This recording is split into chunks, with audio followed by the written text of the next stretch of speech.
ہے لا تحزن، ایسے نہیں کہ لا تخف۔ قرآن مجید عربی زبان میں ہے۔ خوف اس کو کہتے ہیں جو انسان کو اپنا ہو، یار مجھے خوف لگتا ہے، اور حزن اس کو کہتے ہیں جو دوسرے کا ہو۔ جناب صدیق اکبر کو اپنی جان کا خوف نہیں ہے کہ کافر پکڑیں گے ماریں گے، نہیں، حضور کی جان کا خوف ہے۔ قرآن نے کہا لا تحزن، نہیں کہا لا تخف، کہا لا تحزن۔ صدیق اکبر کو حضور کی جان کی پرواہ ہے، صدیق اکبر حضور کی جان کا پہرا دے رہے ہیں۔ لا تحزن ان اللہ معنا۔ بڑا نقطہ بتا رہا ہوں، جناب موسیٰ علیہ السلام اللہ کے جلیل القدر نبی ہیں، اس زمین پہ کھڑے ہو کر کے اللہ سے باتیں کیا کرتے تھے۔ ان کی باری آتی ہے، خدا کہتا ہے ان معی ربی سیہدین، معی ربی سیہدین۔ جناب موسیٰ کو جناب موسیٰ کہتا ہے کہ میرا رب میرے ساتھ ہے، صحیح، معی ربی، میرا رب میرے ساتھ ہے۔ لیکن جب جناب صدیق اکبر کی باری آتی ہے، حضور علیہ السلام ایسا نہیں فرماتے کہ ان اللہ معی، کہ اللہ میرے ساتھ ہے، نہیں، فرماتے ان اللہ معنا۔ اے صدیق اکبر، جیسے میرا خدا میرے ساتھ ہے اتنا ہی میرا خدا تیرے ساتھ ہے۔ تو صدیق اکبر کا صحابی ہونا یہ قرآن مجید کی اس آیت سے ثابت ہے۔ صدیق اکبر کا پہلا خلیفہ ہونا پیغمبر کی اس حدیث سے ثابت ہے جو مصلی پہ کھڑا کیا، اس حدیث سے ثابت ہے۔ عورت مسئلہ پوچھنے آتی ہے، اللہ کے رسول کل آپ کو نہ پاؤں کس سے پوچھوں؟ فرمایا ابو بکر سے۔ حضور ترتیب بتا کر گئے ہیں، فرمایا اللہ کے رسول ابو بکر کو نہ پاؤں کس سے پوچھوں؟ فرمایا عمر سے۔ عمر کو نہ پاؤں کس سے پوچھوں؟ فرمایا عثمان سے۔ اس کے بعد جناب علی کا درجہ آتا ہے، اور یہ شریعت کا مزاج ہے، انزل الناس منازلہم، کہ ہر آدمی کو اس کے مرتبے پر رکھو۔ جب بات پہلے خلیفے کی آئے گی تو نام جناب صدیق اکبر کا آئے گا، اور فضیلت تو اتنی بڑی ہے کہ اس کی صحابیت قرآن مجید سے ثابت ہے۔ اگر کوئی بندہ جناب ابو بکر کو صحابی نہ مانے تو وہ قرآن مجید کی اس آیت کا منکر ہے، اور آیت تو بہت بڑی بات ہے۔ اگر کوئی قرآن مجید کے ایک حرف کو، ایک کلمے کو نہ مانے تو اسلام سے خارج ہو جاتا ہے۔ حضور نے ایک حدیث فرمائی لو کان بعدی نبی لکان عمر، اگر میرے بعد کوئی نبی ہوتا تو عمر ہوتا۔ پتہ چلا کہ بعد میں کوئی نبی آنے والا نہیں ہے، یہاں سے قادیانی کے اوپر لعنت کی برسات ہو جاتی ہے۔ اگر میرے بعد کوئی نبی ہوتا عمر ہوتا۔ سوال یہ ہے کہ فضیلتیں تو جناب ابو بکر کی بڑی ہیں، اور حضور اور نبوت تو دین کے اندر کمال ہے، نبوت سے بڑھ کر کوئی درجہ نہیں ہے۔ تو جب جناب صدیق اکبر کی اتنی بڑی فضیلتیں قرآن مجید میں آیات ہیں، سب کچھ ٹھیک ٹھاک، اس کے بعد پھر حضور نے یہ کیوں کہا کہ میرے بعد کوئی نبی ہوتا تو عمر ہوتا؟ یہ کہنا چاہیے تھا کہ میرے بعد کوئی نبی ہوتا تو ابو بکر ہوتا۔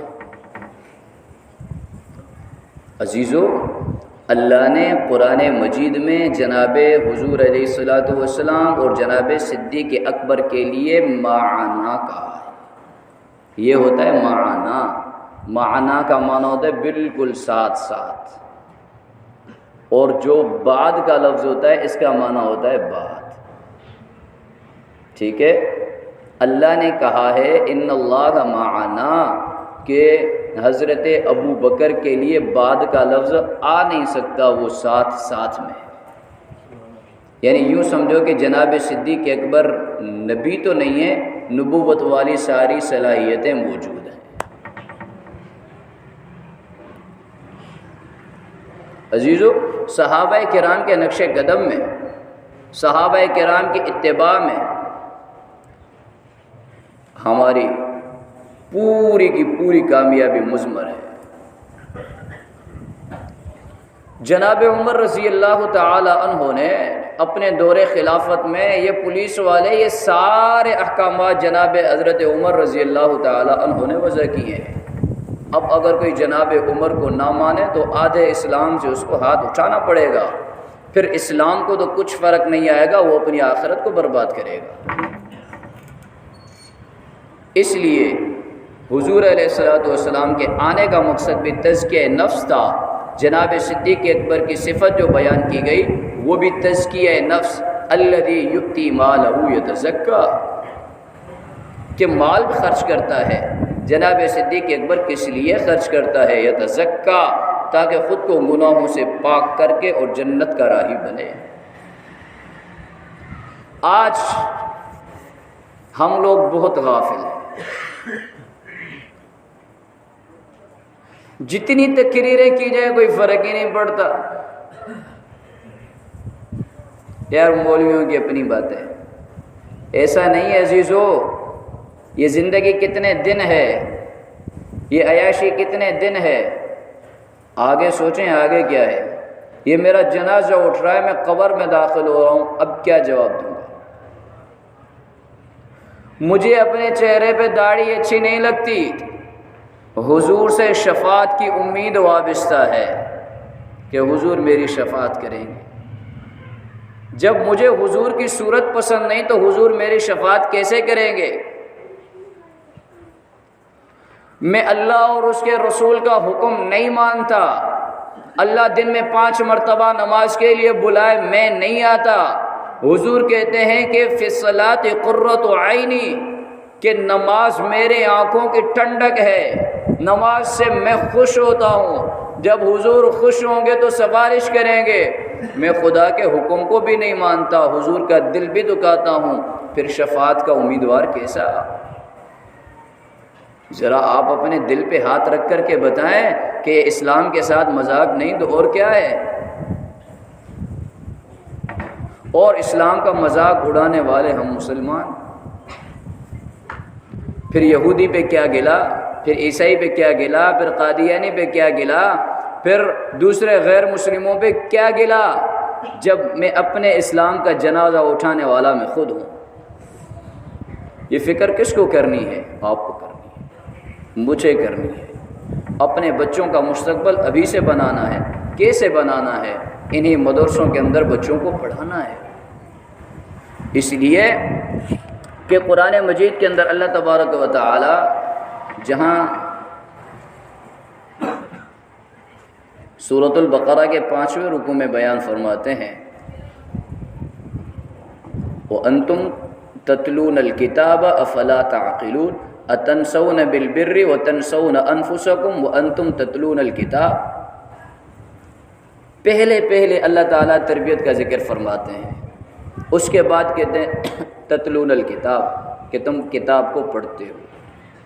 قرآن مجید کی اس آیت سے پتہ چلا کہ پہلے تربیت لازم ہے، اس کے بعد تعلیم لازم ہے۔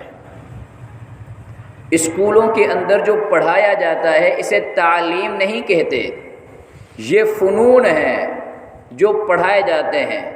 ڈاکٹری کا فن پڑھایا جاتا ہے تاکہ وہ دنیا کو حاصل کرے، انجینئرنگ کا فن پڑھایا جاتا ہے تاکہ وہ دنیا کو حاصل کرے۔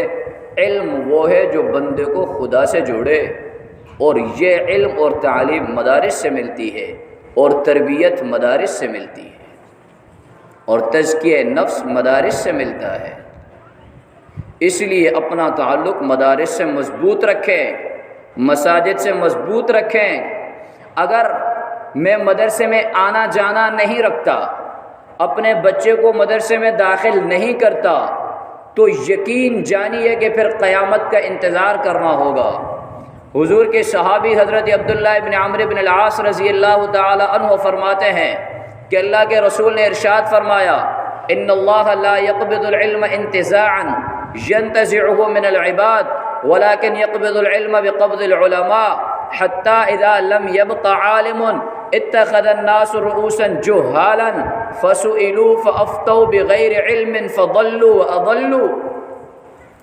یہ حدیث ہے حضور کی، اس میں حضور فرماتے ہیں کہ اللہ تعالیٰ علم کو ایسے نہیں اٹھا لے گا کہ یہ کتاب یہاں سے رکھی ہوئی غائب ہو جائے، کتاب کے یہاں سے حروف جو ہیں مٹ جائیں، ایسا نہیں۔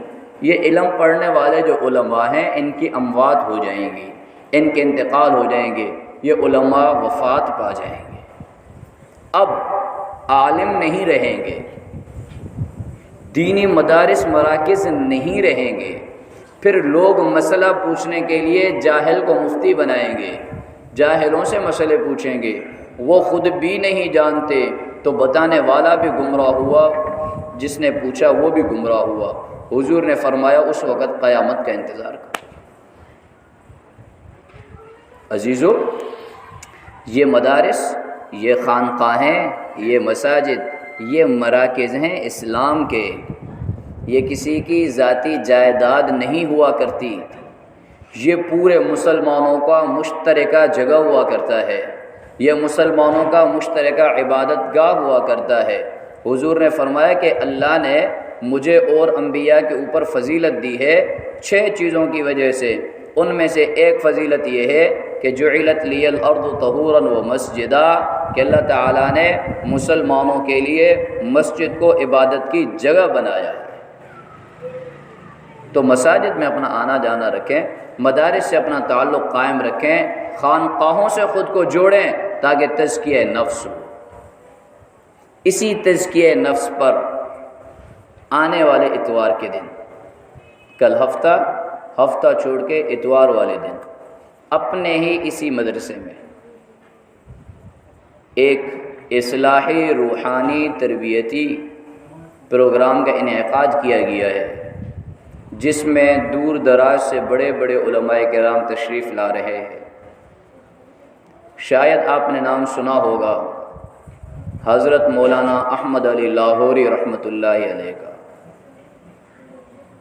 حضرت مولانا احمد علی لاہوری تصوف کے بہت بڑے امام تھے، بہت بڑے امام تھے۔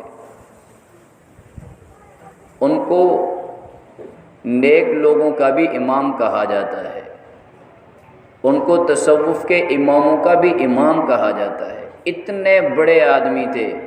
ان کے پوتے ہیں مولانا محمد اجمل قادری۔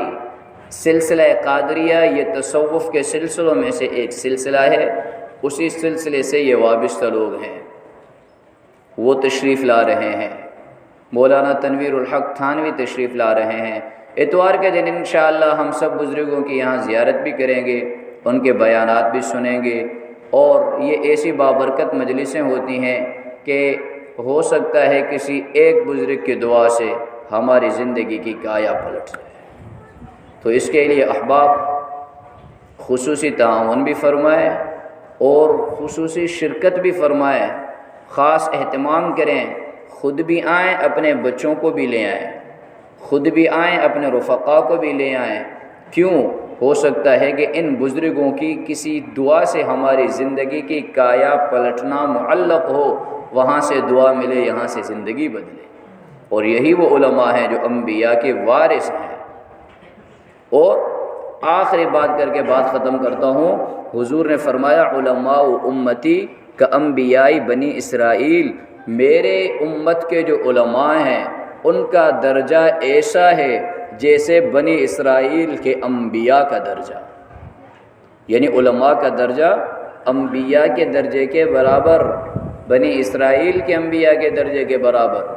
اسی لیے حضور نے فرمایا کہ انبیاء کے وارث یہ علماء ہیں، تو انبیاء کو تو ہم نہیں پا سکے، کم از کم انبیاء کے ورثاء سے تو مستفید ہوں۔ دعا ہے کہ اللہ تبارک و تعالی آپ کو اور مجھے اپنے دین کے لیے قبول فرمائے۔ وما علینا الا البلاغ۔